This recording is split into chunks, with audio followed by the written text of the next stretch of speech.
Terima kasih Anda masih bersama kami di Kompas Petang. Saya Cynthia Rompas. Saudara Presiden Prabowo Subianto enggan membentuk tim gabungan pencari fakta demo rusuh pada Agustus lalu.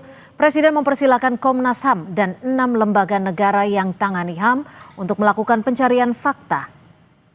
Hal ini disampaikan Menko Bidang Hukum, Politik, Imigrasi, dan Pemasyarakatan Yusril Iza Mahendra di Istana pada Rabu sore kemarin. Menurut Yusril, usulan membentuk TGPF yang dikemukakan Gerakan Nurani Bangsa dinilai baik oleh Presiden.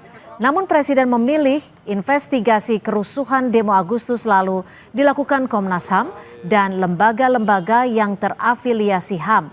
Sehingga menurut Presiden TGPF tak perlu dibentuk.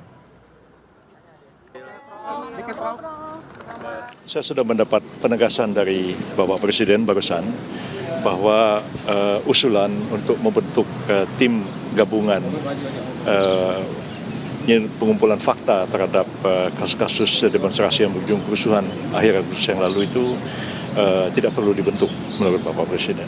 Dan oleh karena 6 lembaga negara HAM yang dipimpin oleh Komnas HAM sudah membentuk tim penyelidik non-justisial independen, maka Presiden mengatakan bahwa silahkan Komnas dan 6 lembaga negara HAM itu bekerja untuk melakukan penyelidikan, mengumpulkan fakta tentang apa yang terjadi di balik demonstrasi yang berujung kerusuhan itu.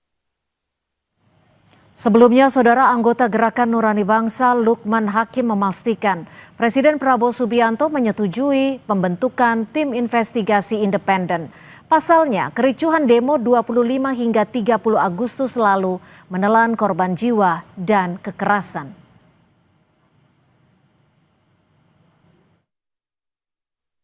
Salah satu tuntutan masyarakat sipil yang juga menjadi aspirasi kami dari GNB adalah perlunya dibentuk komisi investigasi independen terkait dengan kejadian Prahara Agustus beberapa waktu yang lalu yang menimbulkan jumlah korban jiwa, korban kekerasan, luka-luka dan seterusnya yang cukup banyak.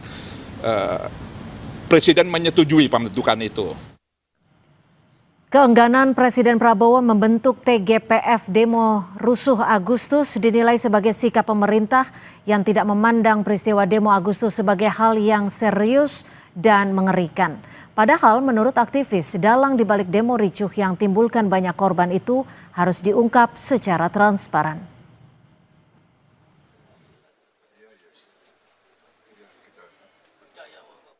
Kita melihat berarti Presiden Prabowo tidak menganggap peristiwa kemarin adalah peristiwa yang mengerikan, yang berdampak serius kepada hak asasi manusia, kepada hak masyarakat. Bayangkan ada orang meninggal lebih dari 10, luka-luka sangat banyak, ditangkap ribuan orang, banyak terjadi penjarahan dan kekerasan, dan Presiden tidak menganggap penting itu untuk diungkap secara serius. Diungkap secara mendalam dan dibongkar siapa, apa dan bagaimana terlibat di dalamnya. Kita melihat bagi pemerintah ini adalah hal yang biasa saja dan itu mengerikan. Kami kecewa terhadap hal itu. Lalu benarkah keengganan Presiden membentuk TGPF kasus demo rusuh Agustus adalah sikap cuek atau tidak menganggap serius jatuhnya korban dalam dugaan kekerasan yang ditimbulkan saat demo Agustus lalu? Kita akan bahas bersama mantan Kapolda Jawa Barat Irjen Purnawirawan Anton Carlyan, juga ada dosen STIH Jentera Bivitri Susanti, serta mantan Ketua BEM Kema Unpad Firdian Aurelio. Selamat sore Mas Firdian, Pak Anton, Mbak Bivit, terima kasih sudah bergabung bersama kami di Kompas Petang. Selamat sore, Mbak Cynthia. Ya, Mas Firdian, ini kan Presiden memilih untuk tidak perlu membentuk TGPF demo ricuh Agustus lalu. Tanggapan Anda sebagai yang ikut beraspirasi saat Agustus lalu seperti apa?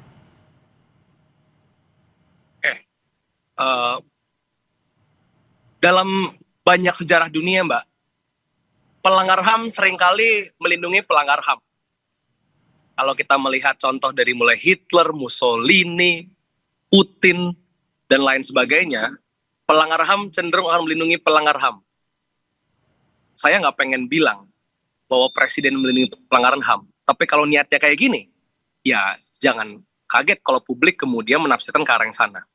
Yang kedua, Mbak, sekarang polisi telah melakukan berbagai show ketika bicara soal menginvestigasi hilangnya korban demonstran, kemudian menginvestigasi siapa di balik kerusuhan.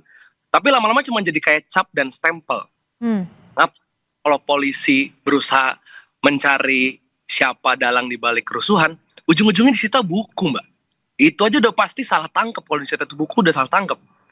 Teman-teman kami yang masih ditahan di Polda, bahkan sekarang kesehatan dan psikisnya menurun. Dikasih makannya dikit, diberikan intimidasi, belum lagi ancaman UITE. Dan tiap hari kami dapat kabar-kabar baru, penjemputan di daerah-daerah. Ada di Jawa Timur dijemput, di Jakarta teman kami Muhammad Iqbal dipanggil, dan lain sebagainya. Jadi harusnya kan di mana-mana ketika ada gerakan dari negara, ketika membuat investigasi, harusnya memberikan rasa aman untuk publik, terutama kami untuk orang-orang muda yang bersuara.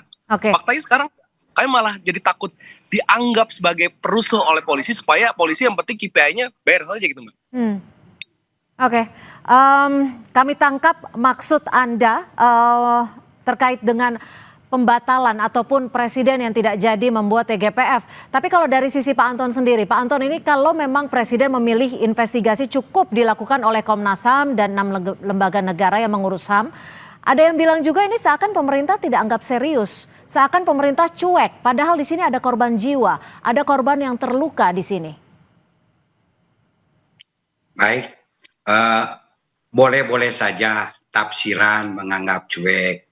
Tapi ini kan justru untuk memberdayakan lembaga negara itu sendiri. Apabila ada korupsi, kedepankan mungkin KPK, Polri, Kejaksaan.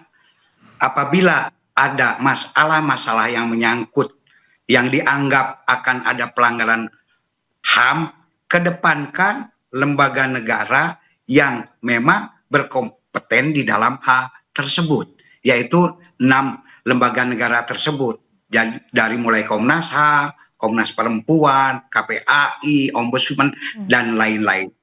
Hal ini pun juga justru ini dengan dibentuknya 6 lembaga independen itu merupakan satu keseriusan dari negara, justru bukan cuek gitu kan. Seperti tahun 2002 ada Kanjuruhan, mereka langsung responsif. Nah, apabila lembaga-lembaga HAM ini diam saja, tidak melakukan aksi, nah baru itu dikatakan cuek. Justru Bapak Presiden ini menyatakan tersebut karena sebelumnya belum mengetahui bahwa 6 lembaga ini sudah dibentuk dan mau mengadakan penyelidikan. Nah setelah itu, oh iya betul, harus sesuai fungsinya, sesuai dan harus diberdayakan. Karena begini, kita aspiratif sekali terhadap lembaga pencari fakta yang independen itu sendiri. Namun di dalam hal ini adalah penyelidikan dan penyidikan. Penyelidikan dan penyidikan itu ada aturan-aturan tertentu, ada hal-hal yang harus ditembus. Ini kalau ini berdiri sendiri, ini ada keterbatasan-keterbatasan. Tapi gini Pak Anton, maaf saya potong. Kalau kita bicara soal TGPF, ini kan adalah instrumen resmi pemerintah yang artinya mau andil langsung. Anda dulu sebagai penyidik kasus Munir dalam tim TGPF-nya. Kenapa menurut Anda juga Anda sepakat artinya dengan pemerintah untuk tidak perlu membentuk TGPF? Begini, karena ini pelanggaran HAM. Nah, jadi aspirasi ini bisa saja ditampung. Nah, Komnas HAM itu sendiri dalam Undang-Undang Nomor 26 Tahun 2000 kalau tidak salah boleh membentuk tim ad hoc yang isinya itu tim-tim yang komunitas yang menyangkut kemanusiaan dan sebagian daripada masyarakat. Karena di sini ketika bergerak tim ini kan memerlukan anggaran. Nah, apa salahnya apabila aspirasi ini pun juga nanti sebagai solusinya ditampung oleh Komnas HAM, sehingga nanti lebih jelas ini. Karena untuk penyidikan itu kan minimal harus punya ya kapasitas sebagai penyidik gitu kan. Sementara ini adalah penyidikan yang khusus. Jadi sebetulnya tidak usah kecewa, yang penting aspirasi ini bisa tersalurkan. Kami tangkap. Seolah-olah belum apa-apa ada stigma kekurang percayaan. Nah, Oke. Kanjuruhan sendiri hasilnya kemarin kan sangat luar biasa. Oke, Dan saya ke Mbak belum Bivit. pernah Komnas HAM ini ya istilahnya ya mempunyai reputasi yang kurang, selalu berhasil. Oke, kami cukup paham kalau itu, tapi yang kemarin diminta oleh masyarakat adalah level yang lebih tinggi agar penyelesaiannya dan juga transparansinya bisa lebih jelas. Saya ke Mbak Bivit. Mbak Bivit, bagaimana lalu ketika TGPF tidak jadi dibentuk? Bagaimana kita mensupport agar Komnas HAM dan juga 6 lembaga lainnya bisa benar-benar mengungkap kasus ini secara transparan? Saya harus kembalikan dulu ya bahwa bagaimana presiden bereaksi terhadap suatu peristiwa itu memang harus kita baca secara politik dan hukum tata negara sebagai bagaimana paradigma dia memandang apa yang terjadi pada Agustus yang lalu. Jadi ini bukan soal Komnas HAM bisa bergerak sendiri, bisa, tapi kami menginginkan ada dari presiden karena seperti sebenarnya Pak Anton juga alami waktu TGPF Munir, adanya otoritas dari tim gabungan pencari fakta yang memanggil orang-orang yang mungkin high level itu juga dibutuhkan. Ingat waktu Komnas HAM maupun TGPF di bawah Komnas HAM memanggil melakukan pencarian fakta dalam beberapa kasus. Misalnya saya sendiri pernah menjadi tim pencari faktanya Komnas HAM untuk kasus Novel Baswedan. Itu kalau yang diundang adalah petinggi-petinggi kepolisian ataupun aparat yang lainnya, penolakannya juga tinggi gitu. Jadi itu levelnya begitu. Sehingga makanya yang kami dorong sama-sama adalah harus di level yang atas. Jadi tidak hanya aparatur yang terkait, tapi juga masyarakat sipil. Jadi Mbak, kalau pertanyaannya apa yang bisa kita bantu, ya jangan ke situ dulu. Tetap desak dulu. Yang dibutuhkan karena butuh level yang lebih tinggi ya. Presiden. Bagaimana? Karena butuh level yang lebih tinggi ya, agar penyelidikan lebih kredibel. Bahkan dulu Komnas HAM pernah didemo sama tentara waktu manggil tentara, saya lupa kasusnya apa. Jadi serumit itu kalau hanya level komisi-komisi di bawah di dalam pemerintahan kita harus levelnya tinggi ditunjuk oleh presiden. Gitu. Oke, Mas Firdian, lalu jika memang situasinya seperti ini, apa yang akan teman-teman lakukan ke depannya? Apakah sama dengan Mbak Bivit untuk terus mendesak agar TGPF seharusnya tetap dibentuk? Usai jeda, kita masih akan kembali membahasnya. Tetap bersama kami di Kompas Petang.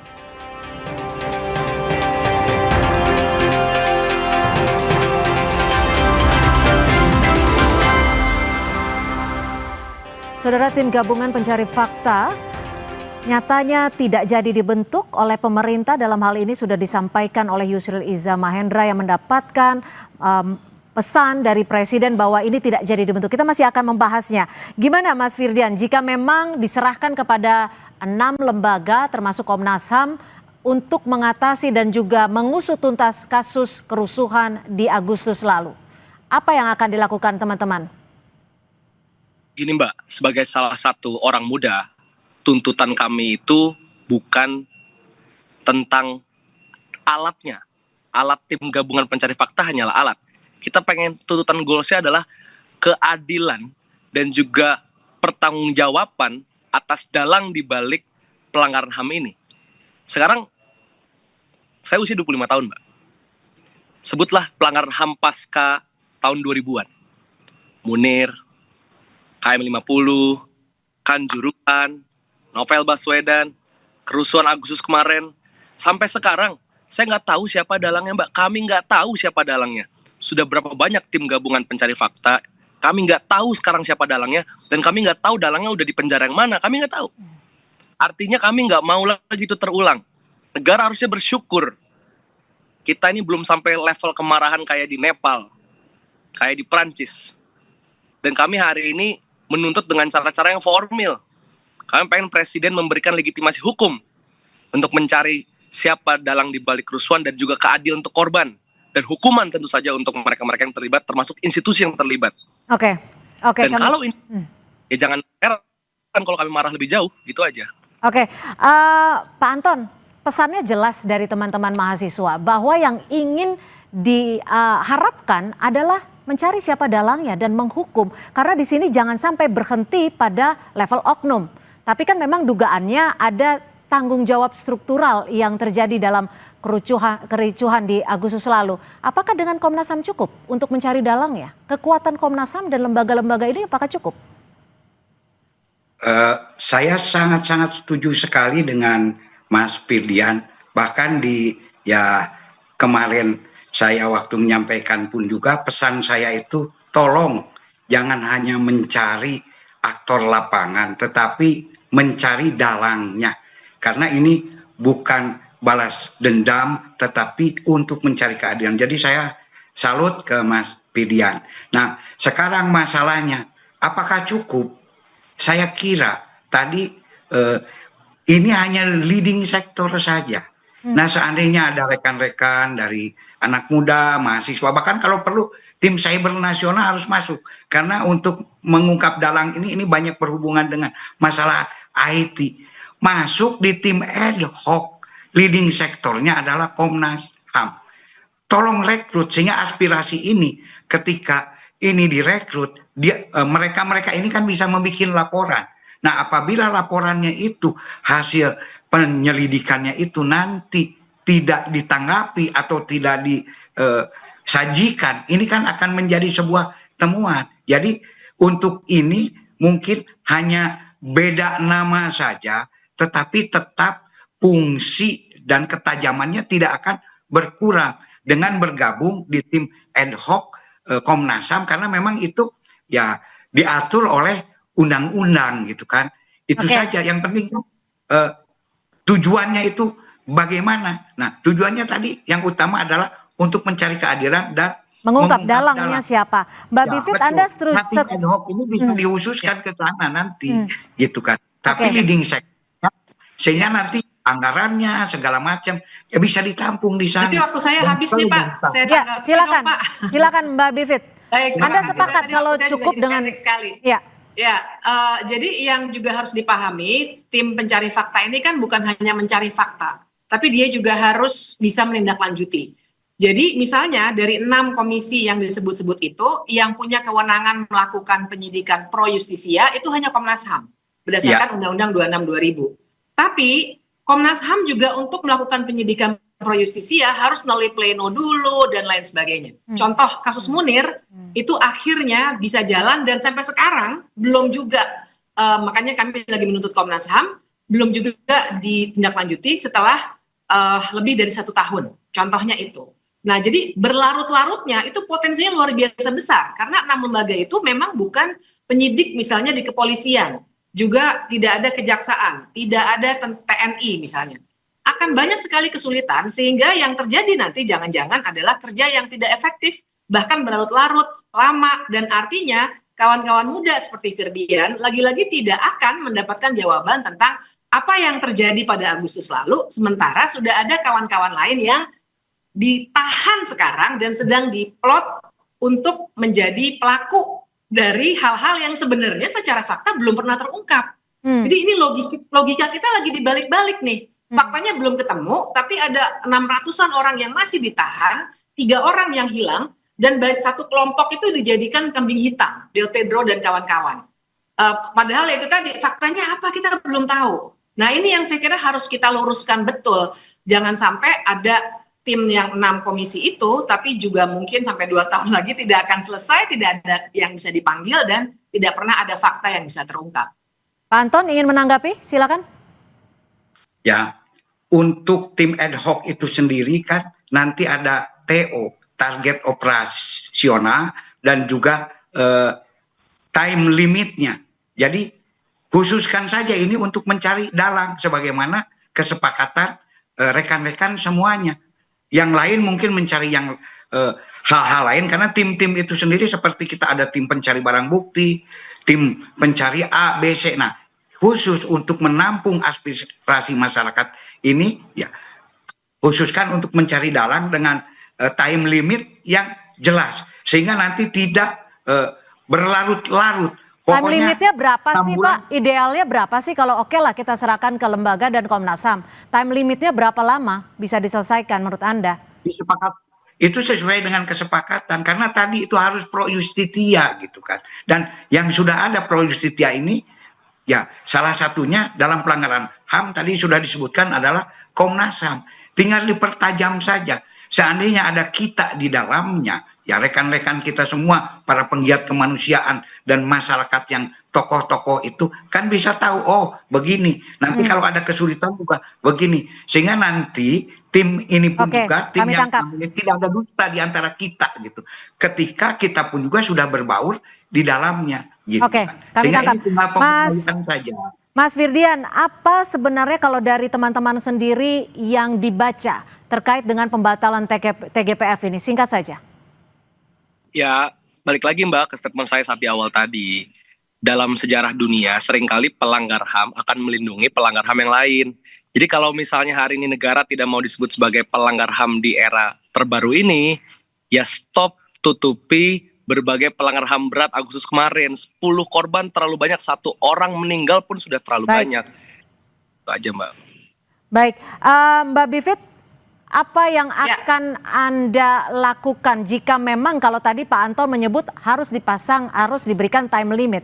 Jika transparansi time limitnya ini melewati batas tertentu dari teman-teman, apa yang akan dilakukan?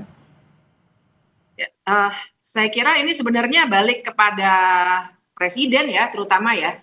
Karena kalau dari kita semua sih menuntut, sampai sekarang pun masih menuntut selama TGPF itu tidak ada, hanya komisi-komisi itu menurut kami sama sekali tidak akan efektif. Jadi dikembalikan pada Presiden, kita pertanyakan, berarti Presiden menganggap peristiwa Agustus itu biasa-biasa saja, makanya tidak terlalu istimewa sampai dengan dibentuk TGPF. Dan yang kedua, pertanyaan yang bisa diberikan adalah, apa sih memangnya yang mau ditutupi sampai tidak mau ada high level tim seperti itu yang dibuat oleh Presiden? Ke situ Mbak, pertanyaan besar yang kita semua harus ajukan. Siapa yang ingin dilindungi dengan tidak adanya TGPF?